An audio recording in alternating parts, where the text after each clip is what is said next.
All right, well, here we are again, our series In Love for Life, Building or Rebuilding a Great Marriage. This is lesson number 6, the money trap, I hope everybody's got their worksheets to follow along.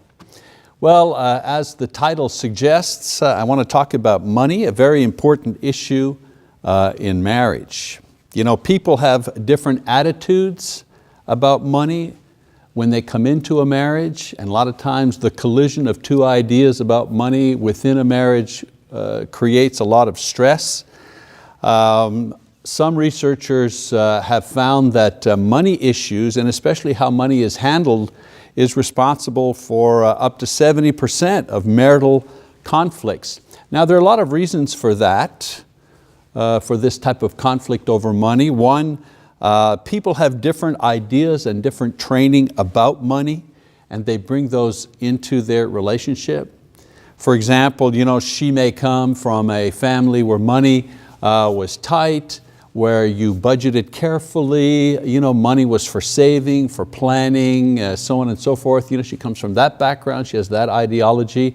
And he, you know, the husband, he comes from a family where, you know, they didn't worry about money. You know, we live from day to day, money's for spending, you know, tomorrow, mañana, no problem. Well, when you take these two people and their ideas about money and you put them in a relationship and they have to begin dealing with their pooled resources, you know, many times it causes a problem.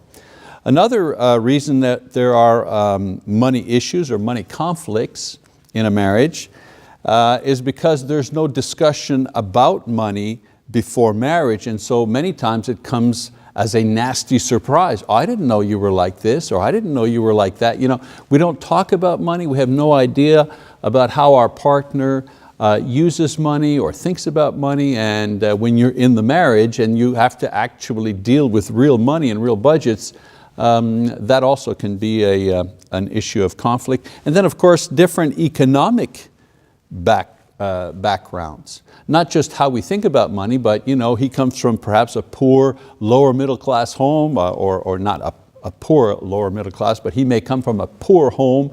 She may come from a home where her father was a professional, a doctor, a lawyer, something like that. They had more money to spend, better college education, so on and so forth. So you know, when you have people coming from different socioeconomic classes and they marry, then there is also the potential for conflict in marriage. So the conflict in a relationship over money usually centers around two main factors, and that is earning power, in other words, the ability to make money, and lifestyle, and that is the style of living that we think or that we hope or that we believe that we should have. And so the idea or the conflict is the way we use or misuse money is based largely on these two factors, earning power and lifestyle. And it works something like this. If our earning power can supply our lifestyle, there's no problem. You usually can work it out. I mean, if there's enough money to go around to buy and save and budget and, you know, and even do a little bit of crazy shopping and so on and so forth, there's no problem. However, if our earning power cannot supply our lifestyle, then this will create problems that will produce pressure within all of our relationships, especially within marriage. You know, there's not enough money to go around. There's not enough money for the vacation and the savings. You know, how are we going to handle that? So this financial pressure, or this type of financial pressure, is the result of what I call the money trap. That's why we call this lesson the money trap. So here's the money trap. Here's how it works in a normal couple's life. Now, before we have any earning power, when I talk about earning power, I mean before we have some sort of training as far as a trade is concerned, or a vocation or business or experience or training or education, you know, before we have, that's where your earning power is, right? It's based on your training, based on your education. Well, before any of that is actually, gained in the individual, acquired by the individual, our concepts of lifestyle are actually already being formed. In other words, our concept of how we should live is being formed by two different forces, external forces and internal forces, okay? So let me talk about the external forces that are shaping what we think about money long before we actually have the ability to make money. So one of the external forces that shape our thinking about money is how our parents lived and their attitude towards money. In other words, what we were taught about money growing up. That's one of the external pressures or forces that shapes our thinking about money. Another one is the phenomenon of easy credit. I know that in this financial climate, we talk about credit being a little tighter, but we live in an era where credit is really pretty easy to get. It's one of the most powerful external forces today when it comes to finance. Didn't exist roughly 100 years ago.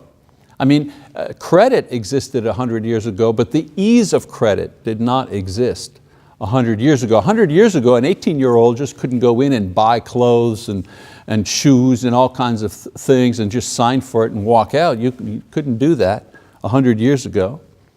The idea of exchanging future work for goods now on a consumer level was not as widespread 100 years ago as it is today. Today, we're almost a cashless society, right? Debit cards, credit cards.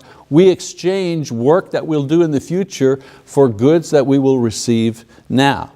And that's an external force that forms our ideas about money and finance. And then the other external force or pressure is the abundance and the variety of merchandisers and merchandise.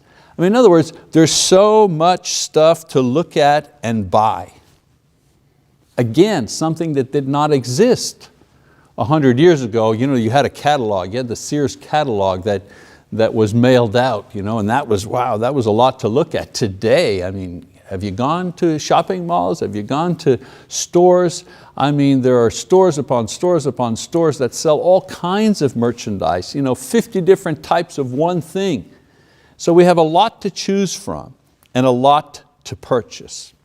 All right, so those are some of the external forces that form our ideas about money.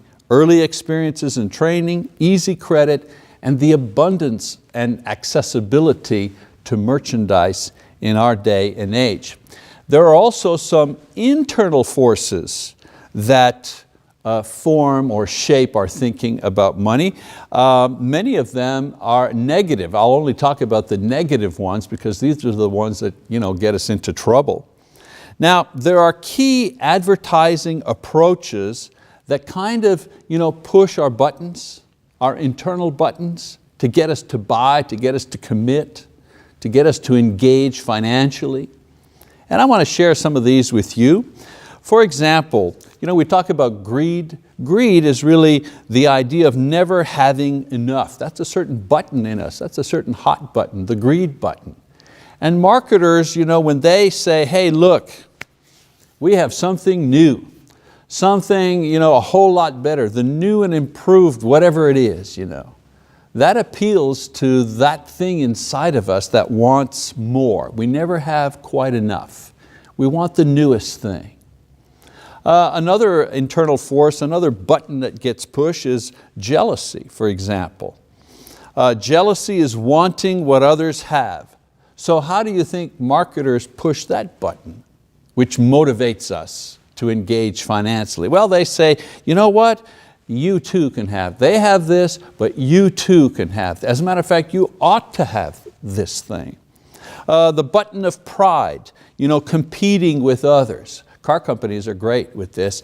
You can have the best, the very best. You deserve the very best. And if you purchase this thing, you will be known as an individual who has the very best. Not like these other cars. This car, this particular model, This is the best. It says something about you, that you are better than other people. It's amazing how that button gets pushed through various advertising. Laziness, for example, our lazy button, it's getting something without any effort. It's the basis of gambling. It's with little effort, we think we're going to win an inordinate amount of money or goods. Well, marketing, pushes that lazy button when it tells us it's easy. It's easy, just come on in. I heard a commercial the other day that says, this is how easy it is to get a brand new, $40,000 truck. We'll pay off your old car. We'll pay off your credit card debts. We'll do this, it's easy. You just sign. You just sign and walk away. No down payment. We'll make it easy, no work involved, no commitment. The lack of self-control button, which a lot of us have. The impulse buying, luxury buying. Usually the impulse button is pushed when marketers are saying, you got to do this now. I mean, it's probably one of the oldest sales gimmicks. You got to do it now. I'm showing you the sale that we have, and this car or this thing is available, and it's only today. Because if you don't get it today, you'll never have this ever again. You've just got to decide right now. And all that's doing is pushing our impulse button. And then of course the selfishness button, the interest in our own needs, in our own self. Usually the approach there is, be the first. This is an exclusive offer. No one can have it. This is a limited edition, and if you get this thing, you are going to be among the very few in the whole world that will have this particular thing. We don't understand many times that commercial is playing for a couple of million people at the same time. Nevertheless, it makes us feel that we're the only ones that will have this thing. And then, of course, the trap. This is how the trap is sprung. Our society bombards us with media images of the ideal lifestyle that usually contains all these things that we should have and possess. It creates for us the style it says that we deserve or we should have, and if not properly trained in money management and common sense, we believe it. We believe what they're saying. We buy it. I don't just mean we buy the thing, we buy the dream, we buy the image that they're saying. Now the code words used appeal to our inward forces by saying, you deserve the best and you should get it now. And it's easy, and you'll be the first, and you'll be the only, and so on, and so on, and so on, day after day after day. I mean, you can't go anywhere where you're not bombarded with merchandising images. Why do you think there's so many car commercials on radio on Labor Day? Because we're off from work, we're not listening to the radio usually when we're at work, but we're on a day off. I don't know about you, but you're in the garage, you're out in the yard, you got the radio on, you're listening to it, and they're just bombarding you with ads. After the 10,000th ad about how easy and you should, eventually they start breaking you down. And then goods are made accessible everywhere to provide this ideal lifestyle and to make it easy to respond. All you have to do is pick up the phone. So you have the images of the ideal lifestyle and all the reasons why you should have it. And then accessibility, it's easy. You go in and you just look online, you pick out the furniture you want, they'll deliver it to your house, no down payment, no payments till next year. How easy could this be? How accessible is all this material? Just hit the button. And then, of course, as I mentioned, easy credit. Easy credit makes all of these things available to everyone, even those who can't afford it. And those are the ones usually who are caught in the trap. One of the big problems here in the United States in the last couple of years, the housing bubble, the housing crash. It's very simple. People bought houses that they just couldn't afford. They buy $300,000–400,000 houses when they had like $35,000 salary. There's no way that they could afford it. Well, they could just barely afford it. But if something happened, If they needed money for something else, a medical bill or car breakdown, the minute that fine balance was broken, they had no reserve. They'd lose their houses. And so these forces begin to work together and they create this vicious cycle. We see, we want, and easy credit enables us to get it. And so the slogan for our society should be, get it with credit. Get it with credit.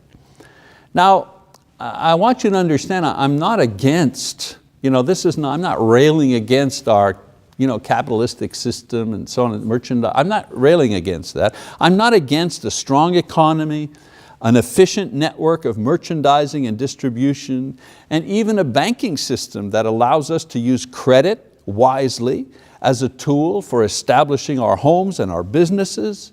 Hallmarks of good stewardship, or these are hallmarks of good stewardship in a well-run society. So I'm not against those things. The point I'm trying to make here is that in order to avoid being crushed in this system of ours, we should realize that our lifestyle should be based on our earning power, not how much our parents earned or how our parents lived, or not based on how we would like to live, and not based on what television says we should live or how we should live, not based on how our friends live, but based on our earnings. And that is a very sobering thought indeed. A lot of young couples today, they look at their parents and they see, well, my parents have a 3,000 square foot house and they've got a yard and they've got a pool and they've got 2 cars and they've got a condo in Florida. They're looking at that and they think, wow, well, when I'm 29 years old, this is what I should have too, because my parents have it, I should have it.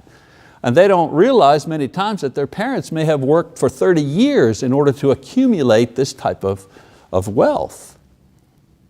And so they use credit unwisely to establish a lifestyle like they think they ought to have or should have or deserve. And that lifestyle is not based on reality, the reality of their earning power. So, society combined with internal and external forces creates the image of a lifestyle we think we should have. We believe this ideal, and instead of basing our lifestyle on our own earning power, we use easy credit to obtain the lifestyle we think we should have. So we get into all kinds of debt, and debt causes pressure in our relationship. And that's the point I'm trying to make. And I want to concentrate less on the economics of it and concentrate a little bit more now from here on in on the pressure that is exerted on the relationship because of finances. Now, financial pressure has many symptoms in a relationship. Fatigue, for example, physical and emotional fatigue. The weight of debt causes depression in people. Indebtedness is a weight. If you don't believe me, try remembering how it felt when you paid off your car, or you paid off your house, or you paid off your student loan. How did you feel the day when you got that notice in the mail? Thank you very much, your house is paid off, your car is paid off, here's the lien release from the bank, you now own your car. Don't you feel, kind of a burden's been lifted off of you?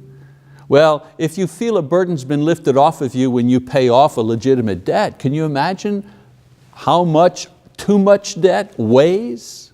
If there's a feeling of relief when it's gone, it must mean that there was a feeling of pressure when it was there. So fatigue, emotional fatigue is one of the symptoms of financial pressure. Obsession.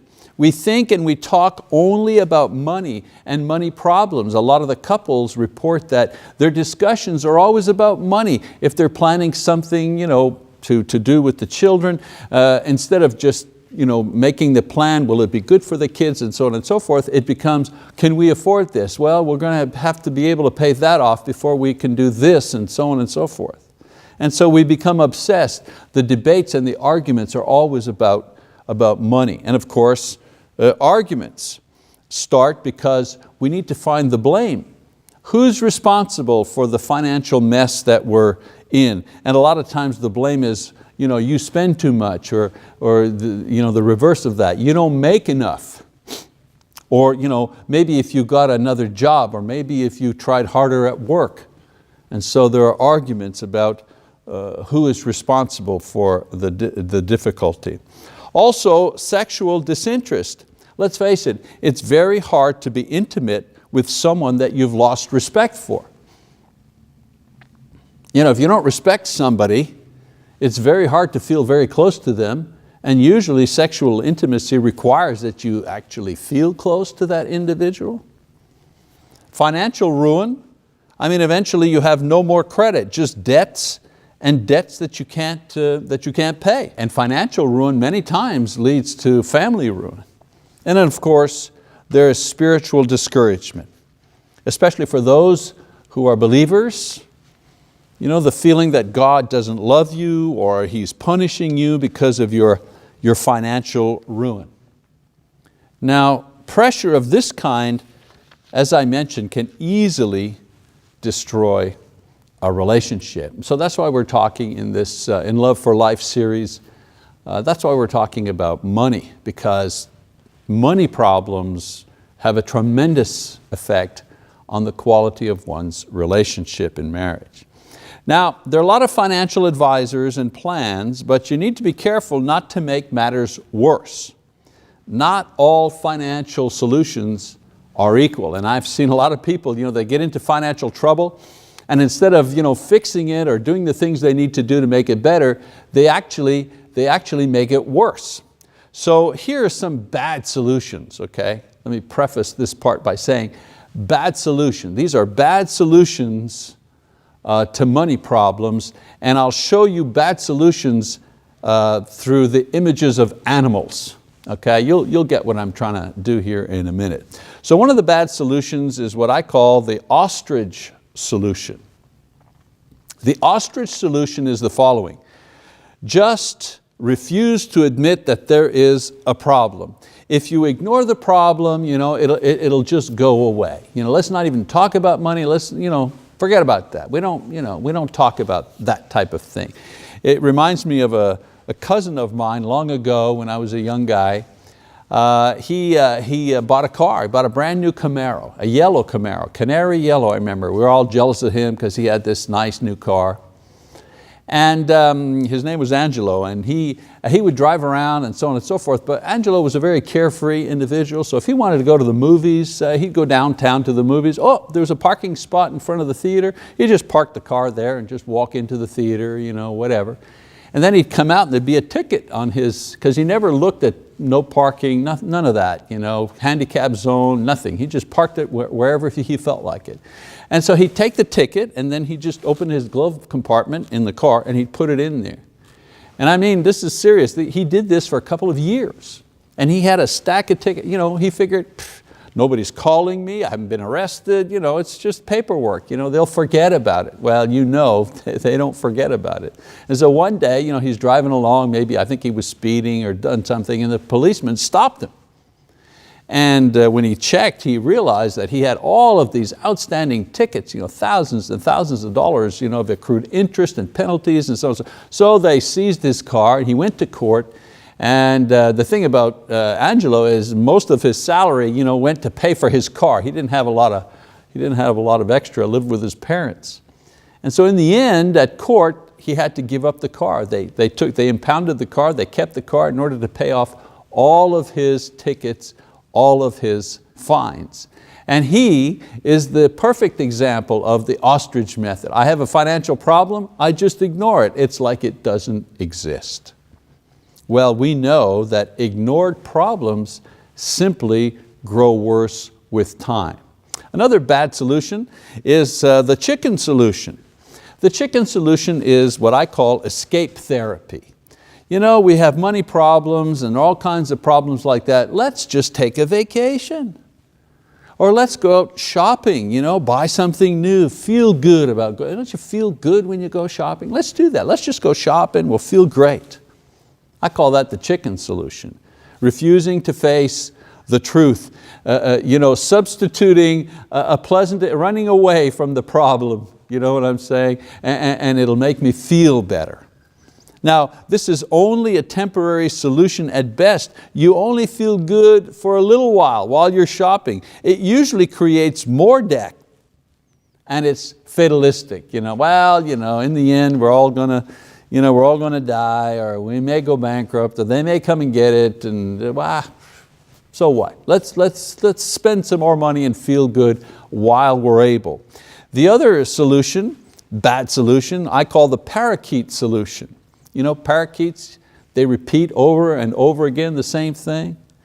Well, the parakeet solution is when we repeat the same mistake. Do you have a lot of debts? Well, here's the parakeet solution. Just, consolidate everything into one big, huge debt. And then, you'll be solved. You'll just have one little payment. But we don't realize that in doing that, we've just repeated the problem. We're not addressing the debt. All we're doing is giving ourselves a chance to keep spending.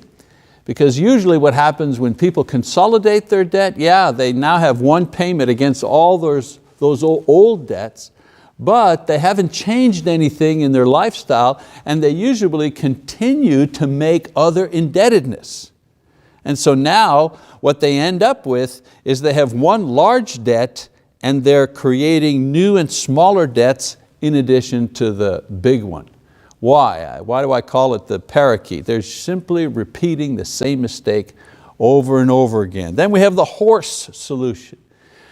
Do you have a lot of debt? Man, just work like a horse to get rid of it. Get a second job, do overtime, let your wife get a job too, put the kids into daycare, maybe she can get a job on the weekend on top of her regular job, more hours at work, away from the house. Does that really solve the problem? Because more hours away from one another, more hours away from the home, and so on and so forth, simply creates more pressure on the couple who is already under pressure because of financial indebtedness. And then there's the spider solution. Like the black widow spider, that eats its mate. Well, the spider solution is, hey, how about just eliminating the seeming cause of my problem, and that is you. You spend too much, so here's how we're going to do this. I'm going to get rid of you. Now we know that this really doesn't eliminate the problem, it merely creates more problems and more indebtedness. I have news for you. There's no such thing as a budget divorce.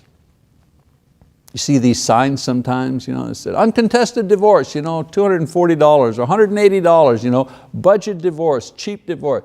No such thing as a cheap or budget divorce. Maybe you might pay less as far as money is concerned to process paperwork, but I guarantee you that there is always an incredibly high emotional and spiritual cost to a divorce. So most people who are continually in financial trouble are so because they refuse to base their lifestyle on their salaries, and then they're in the trap. And when they get into the trap, they go deeper into the trap by using some of these poor financial solutions to get out of trouble that I've just shown you. Well, we can't just show bad solutions. Let's try to show some good solutions, because there are good problem-solving methods for financial difficulties. For example, first of all, establish your style of living based on your current earning power and not your future earning power. If you're going to get the raise in 6 months from now, in the promotion they've promised you, don't start spending that money until you actually have the raise. Continue to live on the money that you make now, not the money you wish you had, that you think you're going to have, that they've promised that you will get. Don't do that. In this way, you will have a better chance to be free from debt and the financial pressure that comes from debt.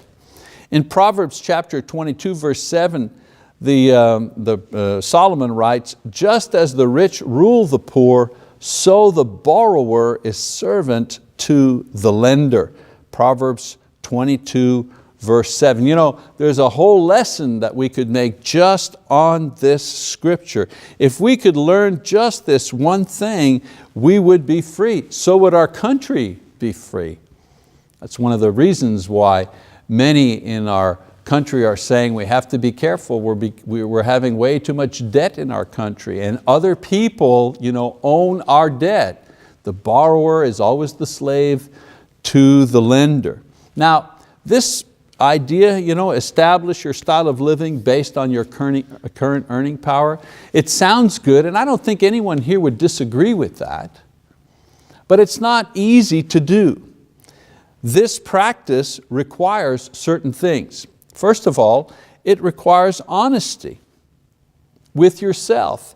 You have to be honest. You have to be realistic about what you can afford. I mean, again, no one disagrees with that, but it's so hard to actually put it into practice. To be honest about your financial capability. Can I or can I not afford this car, this house, this activity, and so on and so forth. And then, of course, self-control, saying no to yourself, saying no to your impulses. Very, very, very difficult. But these things, honesty and self-control, are necessary if you're going to practice financial moderation.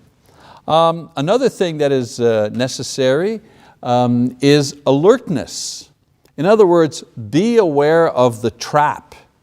Advertisers, for example, know that women make or influence most of the money decisions in the home, and this is why ads are usually directed at them primarily. You need to know that. You know, all the buttons that I talked to you about, you need to be aware that advertisers have only one thing in their minds. They want you to buy their stuff. And they're not caring if it's something you need or you don't need, if it's something you can afford or you can't afford. That doesn't calculate in their, in their calculations, in their plan. Their plan is to get as many people as possible to buy their product. That's not evil, I mean, that's just business, right? So you have to be the one to know yourself, to know when you're purchasing out of pride or you're purchasing out of impulse and so on and so forth, rather than purchasing on a real need based on affordability. And I might say, I said women, advertisings are, a lot of them are focused on women, but men also are targeted for advertising in a certain way because advertisers know that men are greater impulse buyer than women. Women, they like to shop, they like to look, they want to look. Even if a woman goes into a store, she wants to look at something, even if she finds it right away, the thing she's looking for, she's still going to browse around and look at things before she finally settles. Men are not like that, right? We know that. I mean, men, there's a reason why they put the men's department right away when you walk into a store, a big department store. And the reason for that is that men will not ask for directions and climb 6 flights of stairs to find the men's department. If they don't find it right away, they're done. They look at stuff, they like it, they want to buy it. It's impulse buying. And marketers know this. Another thing too is that men usually buy more expensive things. They buy less quantity of things, but they're the ones that buy the really expensive things, the boat, the new car, the Sea-Doo or whatever it is. They buy the big toys, and a lot of times men are motivated to purchase through pride. The marketers appeal to their pride. Oh, my hero. Sometimes I hear people when they come in with a brand new car, they're congratulated. Congratulations on your new car. Yeah, thank you very much. Yeah, bought a brand new Buick. Yeah, well, congratulations. Congratulations, you just spent 40,000 bucks, you're in debt for the next 7 years for this vehicle. I don't get the congratulations part. But marketers understand that. And then another thing that is required if you're going to put this idea of living and buying based on your earning power, honesty, self-control, be alert, know what's going on, and then learn to be content. We should learn to be satisfied with what we have, knowing that God is the one who provided it, whatever that is. I want to read a passage out of 1 Timothy chapter 6. 1 Timothy chapter 6, Paul talks about this idea. And he writes this 2,000 years ago, and yet it is so apropos for our time today.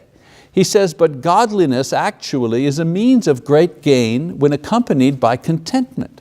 For we have brought nothing into the world, so we cannot take anything out of it either. If we have food and covering, with these we shall be content.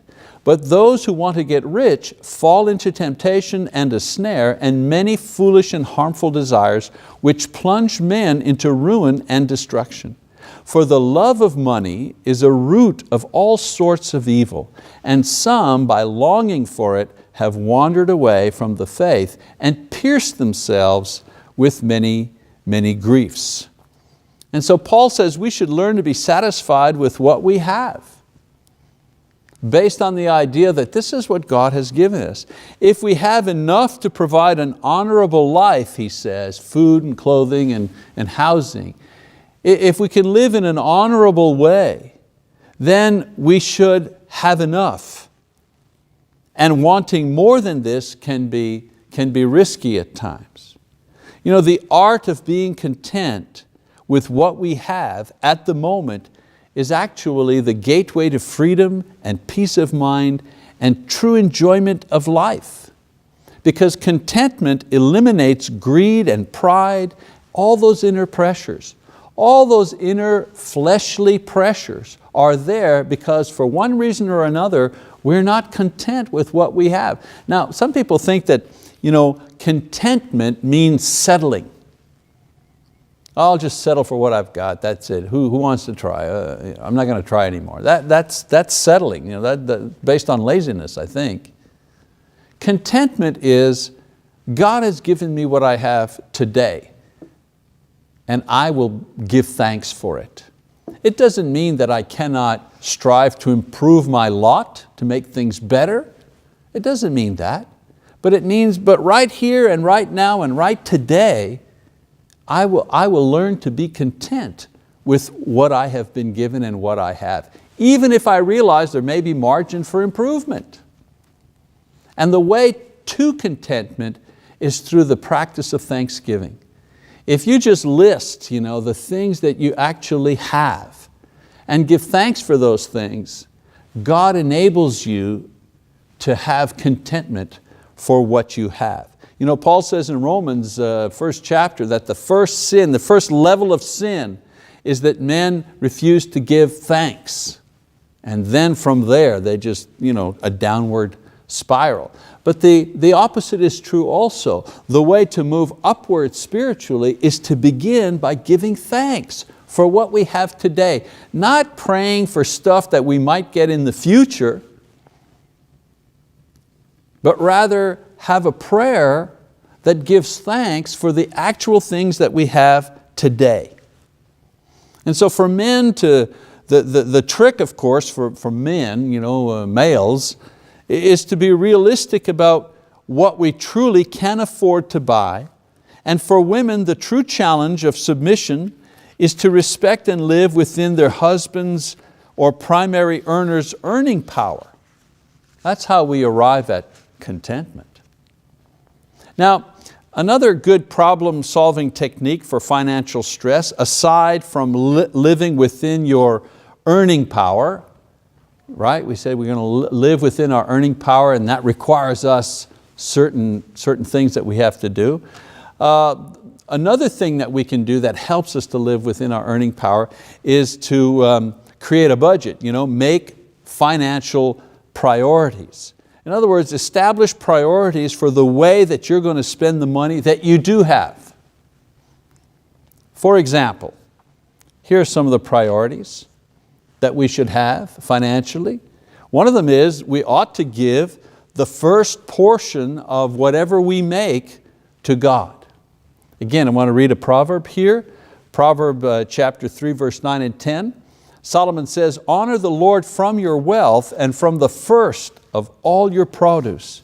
So your barns will be filled with plenty and your vats will overflow with new wine. So here you have an instruction and a promise. The instruction is give to God the first portion of all that you have, whatever it is. No matter how small or large, give Him the first portion. Notice he doesn't say give Him half, or give Him 10%, or give Him 70%. He doesn't say that. He says give Him the first portion. Give Him the first slice off the top before you give to anything else. Taxes, rent, saving, the first portion goes to the Lord. He says, do that. And then there's a promise. The promise is, if you do that, then God will bless you in a financial way. You see, when you give the first portion to God, He blesses the entire amount. And the entire amount becomes holy as if you gave Him the entire amount, as if you gave Him the entire amount. See what I'm saying? I mean, God deserves to receive everything that we have. Really, He does. He is worthy that whatever I make, whatever I have, I should offer it to Him, all of it, because He's worthy of that.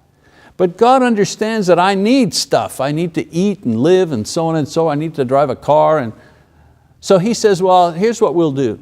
You give me the first portion and I will bless the entire amount as if you had given me the entire amount. And not only that, I will give you the ability to use what's left in the best of ways. Okay? So when you give the first portion, He gives you the wisdom to manage the rest. When you do this, what happens is that you express your trust in Him to provide. I mean, credit limits are not financial protection. God is your financial protection. He's the one that protects you. Our security is not that we have like a government job or a government pension. A lot of people say, I got a government job and I got a government pension, I'm set for life, that's my security. No, our security is Jesus Christ, the Lord. That's our security. That I have a secure job with the government and a secure pension, that's called a blessing from God. That's not called security. Another thing that we need to do, as far as making financial priorities, giving the first portion to God, is to establish a reasonable budget. If you establish a reasonable budget, then you will be able to manage the rest of your income in a wise way, not forgetting to provide for your family. I have here just a very simple budget guideline worked out by Christian economists. Some people are shocked, but I've seen it work in many homes when it has been, where it has been tried. And basically this budget here says, you put your gross income, and I think everybody's got a copy of this worksheet. Those people who are watching this on DVD, this worksheet and all other worksheets are available online. You just download them if you need to. So this guideline budget, you put your gross income, the total income from everything you get. You're still working, but you're collecting part of a pension, all of that. That's all in the pile, okay? Then what you do is you take God's part first, percentage of that gross, whatever that is. The Bible in the Old Testament said 10%, but you decide. It's a portion that you give. 10% was a guideline. You know why 10%? Because when we give 10% off the top to God, it requires sacrifice. That's why. 10%, giving at the 10% level is the beginning of sacrifice. It gets harder and harder if you go to 12, 15, 20%. But at 10% is the threshold for sacrifice. It costs you really something to be able to give God 10% of your gross. Then of course, taxes and all those type of things have to be taken out. And then the net spending income is based on a percentage. In other words, you shouldn't spend more than a certain amount of percentage on certain items. So housing and all that goes with that should not be more than 32% of your net income. Food 15%, auto 15%, insurance, debts, and so on and so forth. It's not based on a number, it's based on a percentage. So the more money you make, for example, then the more actual money you have to spend on each different category. All right? So if you are living according to your means, in other words, you're living based on your earnings, then this is a wise way to divide that money to enable you to have some sort of financial balance. All right, so let's have a bit of a summary here, if you wish, for this lesson. Listen, we're devoting one lesson to this topic, and there are many seminars where you have an entire weekend when you're talking just about money, but I think we've kind of touched some of the high points here, some of the important points. Hopefully this has been helpful to you. So let's summarize. First of all, if you spend more than you earn, you are in debt, and debts cause pressure, especially in a marriage relationship. Secondly, there are positive and negative ways of dealing with this kind of financial pressure. And we've talked about the negative ways. You can ignore it, you can try to escape it, you can try to increase your workload, you can divorce your partner and do all kinds of things, but those solutions simply create more problems and more pressure. And then, of course, there are some more positive solutions. You can exercise honesty, realize this is how much I make, this is where I'm at, this is how much I can spend. You can exercise self-control, don't let those buttons get pushed. Don't respond in that way. You can cultivate contentment through thanksgiving and the recognition of what God has given you. And of course, doing these things will mean that hopefully you'll be able to live within your means. Again, today, I live within my means today. If I want to, if I am able, I'm always working to improve my means if I wish. Thankfully, the wonderful thing about this country is that we can do that. We can make the effort to improve our situation. All right?